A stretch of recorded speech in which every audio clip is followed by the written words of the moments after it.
안녕하세요. 데이업의 안호준입니다. 오늘 여러분들과 함께 볼 종목은 뷰티 스킨이라는 종목입니다.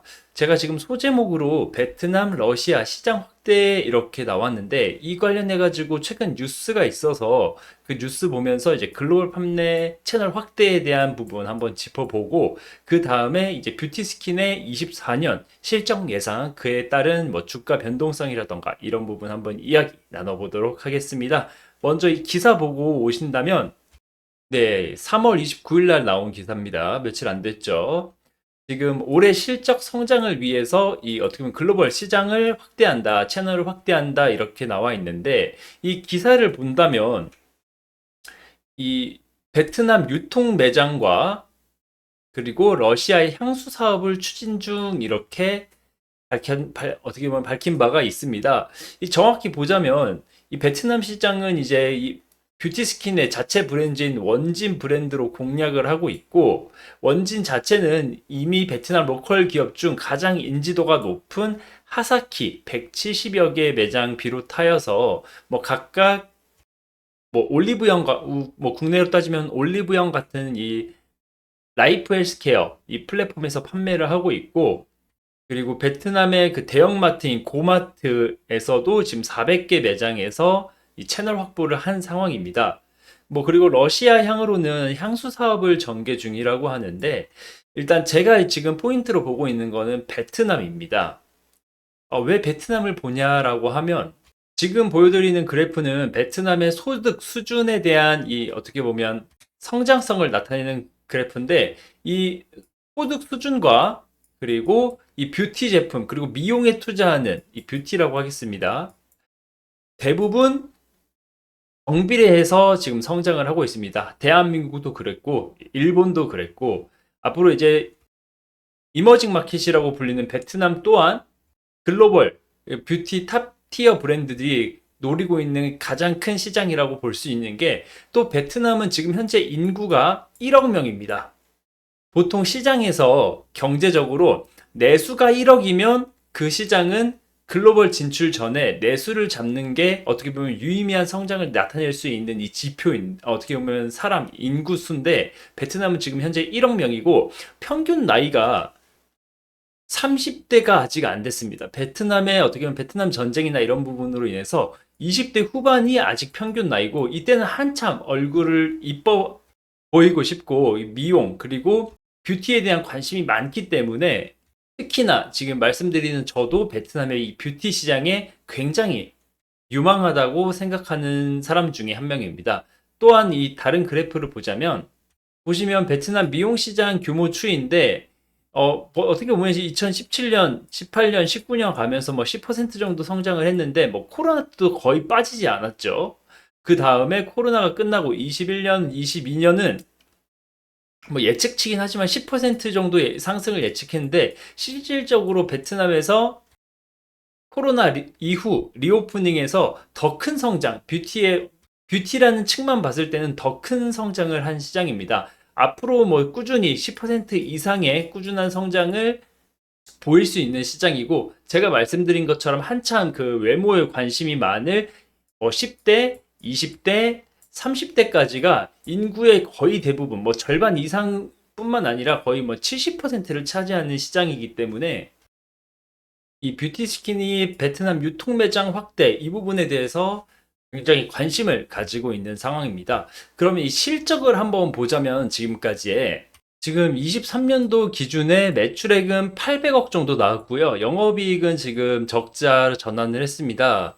뭐 한 60억 정도 적자가 났는데 이 전년이랑 비교를 해보자면 지금 매출단에서의 성장이 있고 21년도 22년 비교해도 뭐 거의 20% 이상의 성장이 있었던 기업입니다. 이 뷰티 스킨이 또 이 화장품 유통 채널의 강점을 가진 게 뭐냐면 그 어떻게 보면 1세대 뭐 K-뷰티라고 해가지고 뭐 중국으로 간다거나 뭐 아모르퍼시픽이라던가 LG생건 등 이런 화장품 업체들이 처음에 해외를 나갈 때 해외에서 총판 역할을 했던 게 바로 이 뷰티 스킨입니다. 그래서 이 화장품을 유통하고 이 체인 사업을 하는 데는 아주 특화된 기업이라고 볼 수 있으니 새로운 시장 개척이 또 한 번 기대되는 상황이고요. 지금 이 적자난 부분에 있어서는 지금 보여드리는 표인 매출 비중을 봐야 되는데, 이 전체 매출의